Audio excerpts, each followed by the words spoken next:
Attorney, kanina na-explain niyo po kay Sir Ted, tama po ba yung pagkakaintindi ko?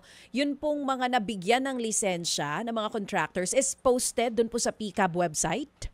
Yes, ma'am. Oo, Yes po. oo. Tapos sir, kayo naman po yung nagkakaroon ng validation para ma-confirm kung yung mga pinapasa nila, nilalagay nila sa papel ay talagang totoo. Pero after a few months or after a year, let's say, or 2 years, may revalidation po bang ginagawa ang PCAB just to be sure na totoo pa rin at ganun talaga yung sinasabi nitong mga contractors sa na kumukuha ng lisensya. Kasi 'di ba pag nag-apply ka, pwede mong sabihin na okay, may ganito kaming kumpanya, ito ganito kadami ang tao ko, may mga machineries kami na ganito. Pero after a few years, revalidation, meron po ba?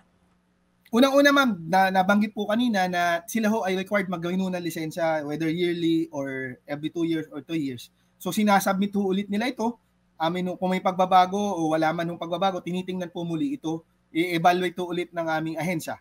Kung sakali man ho na ikaw ay entitled to 2 years or 3 years ang validity ng iyong lisensya, kinakailangan nyo pa din ho mag-submit ho sa amin ng yearly ng inyong audited financial statement, ITR, at yung mga tao nyo. At kami ho ay tama ho yung term, i-revalidate ho namin ulit.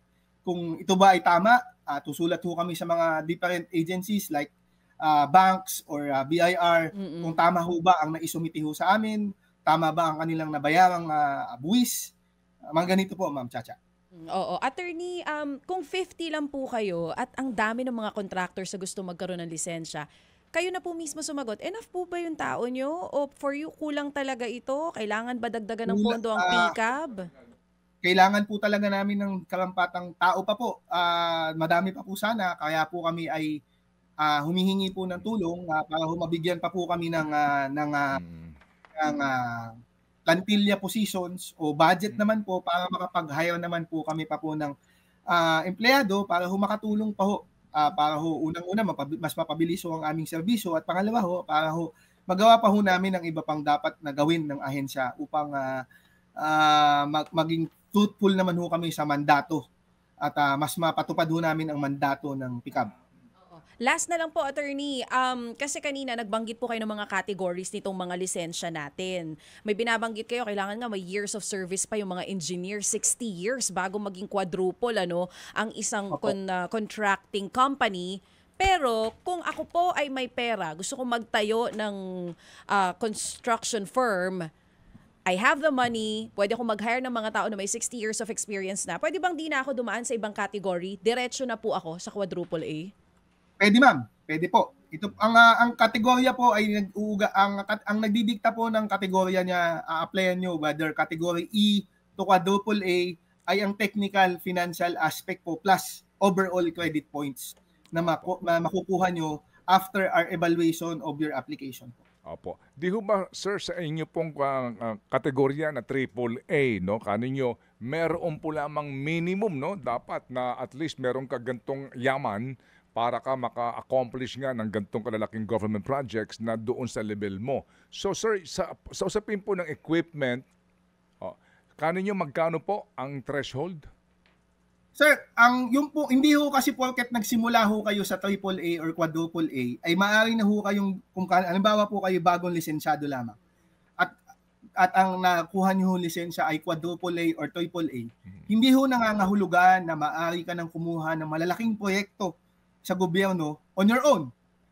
Dahil ho, wala pa ho kayong experience dun sa project na sasalihan nyo. Dahil nga ho, bago lamang ho ang inyong lisensya. So dun ho sa government registration nyo, pwede ho kayong magrehistro kung kayo ay gagawa sa gobyerno o pwede din naman hindi. Ngayon, kung kayo ay magrehistro sa government registration, magsisimula po kayo sa pinakamababa. Either small A or small B.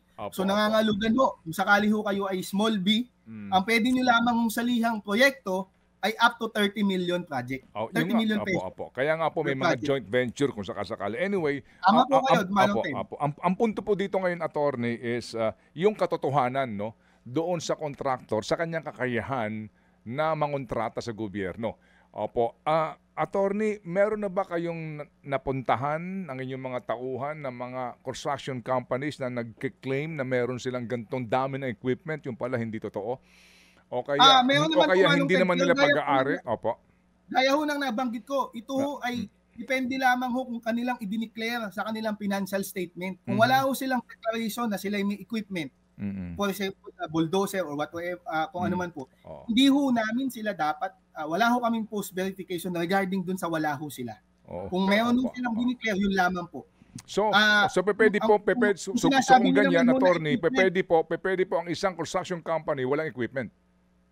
Maaari po, dahil sapagkat po, pwede naman ho silang magrenta kung sakali ho sila magpapasok na sa gobyerno at gagawa o kung ano man kung private project ho ang kanilang gagawin. Pwede ho silang magrenta ng equipment to na gagamitin sa kanilang proyekto.